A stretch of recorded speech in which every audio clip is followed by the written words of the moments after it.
Selanjutnya kita akan membahas tentang komunikasi listrik atau sinapsis. Apa sih komunikasi dan listrik atau sinapsis ini? Yaitu salah satu komunikasi sel yang terjadi pada sel saraf. Ini adalah gambar dari dua ujung sel saraf, di mana yang satu atau bagian atas adalah disebutnya presinaps, yaitu ujung dari sel saraf yang akan memberikan suatu sinyal, dan yang bagian bawah ini adalah postsinaps, yaitu ujung dari satu sel saraf lainnya yang akan menerima sinyal dari presinaps ya.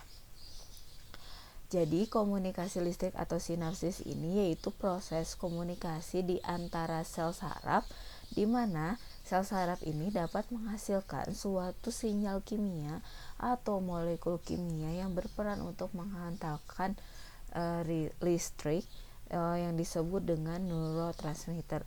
Contoh neurotransmitter itu apa? Contohnya ada asetilkolin, ada dopamin, ada epinefrin dan lainnya ya. Nanti lebih spesifiknya dibelajar di sistem saraf. Jadi komunikasi listrik atau sinapsis ini adalah pemindahan impuls dari satu sel saraf. Impulsnya itu apa? Yaitu neurotransmitter dari satu sel saraf, yaitu bagian presinaps, menuju postsinaps atau pasca sinaps melalui tempat khusus yang terbentuk dari komponen ujung saraf. Nah, ini ya tempat khususnya, yaitu yang disebut juga dengan celah sinaps.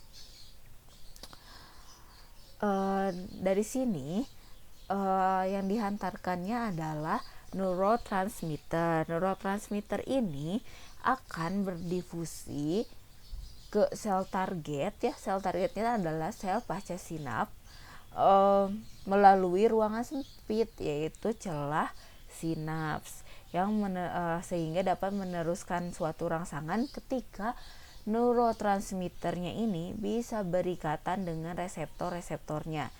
Jadi neurotransmitter ini mirip dengan ligan yang akan diterima oleh reseptor. Jadi kalau misalnya kalian bayangin adalah kunci dan gembok ya, jadi mereka itu harus pasang. Kalau nggak sepasang, dia tidak bisa menghantarkan rangsangannya untuk menghasilkan suatu respon. Jadi neurotransmitter ini akan menduduki reseptor yang sesuai untuk menghasilkan suatu rangsangan tertentu.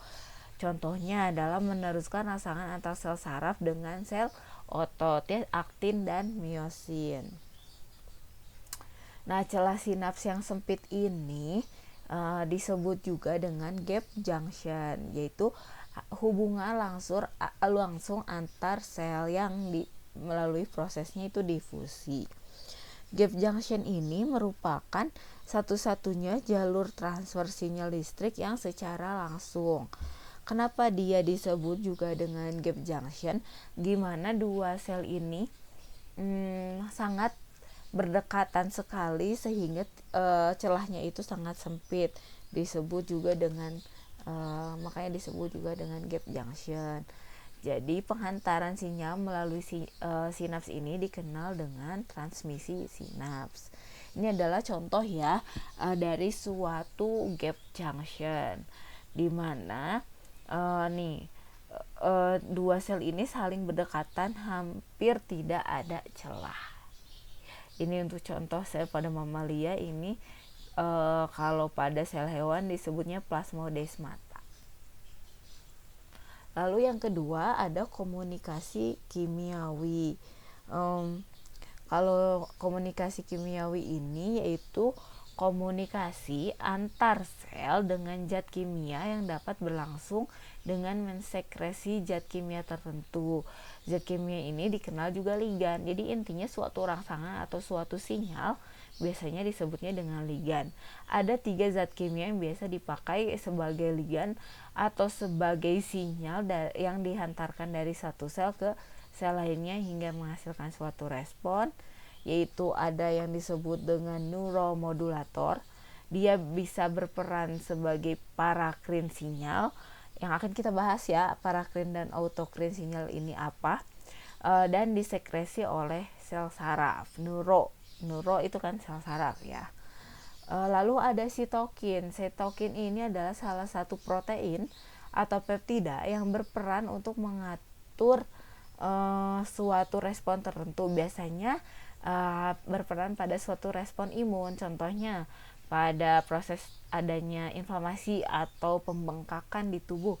Ini tuh ada pelepasan sitokin yang dihantarkan untuk merespon adanya suatu gejala dari kelainan sel, yaitu ada pembengkakan sel.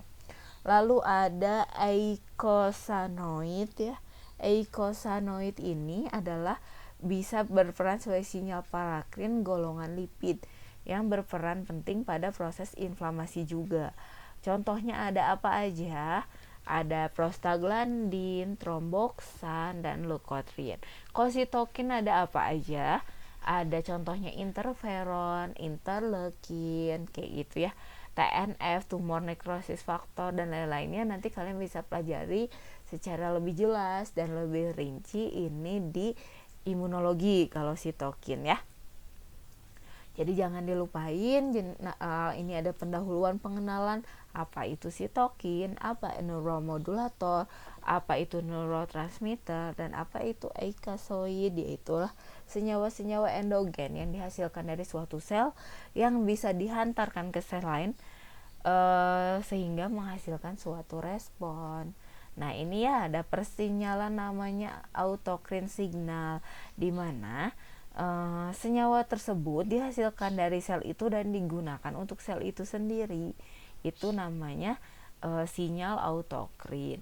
Lalu signal parakrin, dia menghasilkan suatu senyawa atau signal yang dihantarkan ke sel-sel sekitarnya dia yang berdekatan ya. Lalu ada endokrin. Ini adalah suatu signal atau molekul yang dihasilkan suatu sel yang akan dihantarkan ke sel lainnya, tapi jarak selnya itu cukup jauh hingga perlu masuk dahulu ke dalam pembuluh darah ya, jadi bukan di area sel itu. Lalu ada neural signal, ini yang tadi ya, yang pakai gap junction itu secara listrik pada sel saraf. Ada juga neurohormon, neuroendokrin. Jadi sel saraf yang menghasilkan hormon yang dihantarkan ke dalam sel lainnya yang melalui pembuluh darah. Ada pheromones. Ini melepaskan ke lingkungan dan mempengaruhi individu lain yang berbeda. Contohnya pada binatang ya.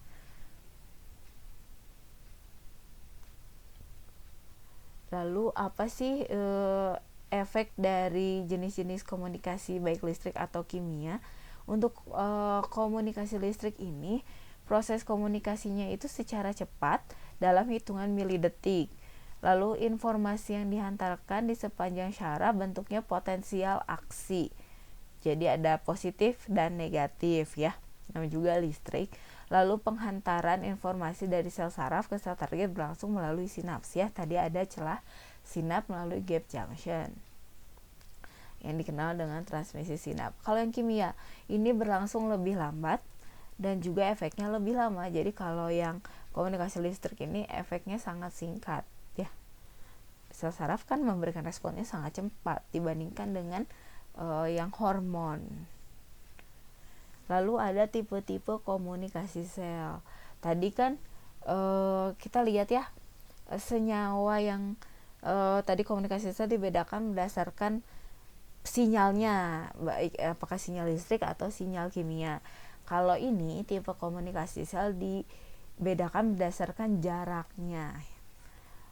Kalau berdasarkan jarak ada komunikasi langsung, komunikasi lokal, dan komunikasi jarak jauh. Untuk yang komunikasi langsung itu sendiri merupakan komunikasi antar sel yang sangat berdekatan. Jadi ya bisa parakrin. Jadi karena antar selnya jadi parakrin yang sangat berdekatan nih. Dia antar dua sel ini berhubungan secara langsung.